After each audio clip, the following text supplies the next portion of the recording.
First step in this is to take the cover off the top.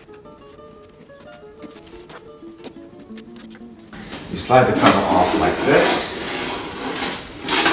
Now the way this works is there's a tube that goes in here and a little paper clip that goes in and holds the tube in.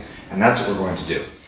What you're looking for is this clip right here, and you can actually just pull it out with your fingers like so. Now that you've done that, the tube here will pull out easily. But what's happened is there's a little rubber ring that is supposed to go here, which has remained stuck inside. So I'm just going to use my Torx screwdriver and just gently bring it out. And there we go. And now that I've brought it out, I'm going to put it back onto here where it belongs. The next step is to put a wrench on this side and hold this fast so that you can then turn from this side. On the outside, you're looking for the 26 size, and you want to be careful about this because it is quite easy to scratch the mirror panel. On the inside, you're looking for the 25 side. Here I am loosening this like so. And once it's loose, you can take the wrenches off, come back to the inside, and just loosen this completely with your fingers until it falls off. And you'll notice there's a little bit of a ring right there. On the inside, there's a white ring. So there's your white ring from the inside, and on the outside, there's a black ring. Just to be tidy, what we'll do is put this back on and loosely screw this together. Now let's take the new steam wand and we're just going to assemble it right back on.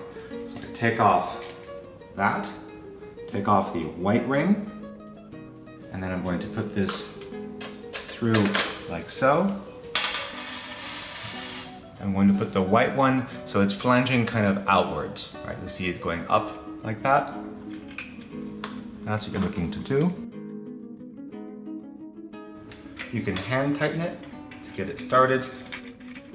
Make sure that that's tight, this little metal part here.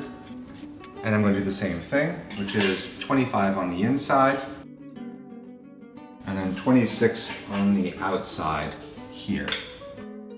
And now that's quite tight. You can now take your steam wand and just pivot it so it's right side up, because this thing can spin however you like. And this thing here shouldn't be moving. So the final step is to connect this up to here and to put the clip in. So to do that, we just push this in gently, like so. And you're just going to wiggle it in until you can now see that there's enough space to put your clip in. And while you push in there, you put the clip in. And you can see that clip is not going to come out unless you pull it out. And this is nice and tight. You just want to make sure this tube is going in more or less straight, and that will prevent any leaks. So we've now changed our steam wand. We're ready to put the case back on the top. If you're not so confident that you've done everything right, you can choose to power the machine up and run steam with the cover off and just verify there are no leakages. And I've done this a few times, so I'm not bothering, but it's absolutely something that I would recommend doing the first time you do it to make sure that there's no leak on your steam.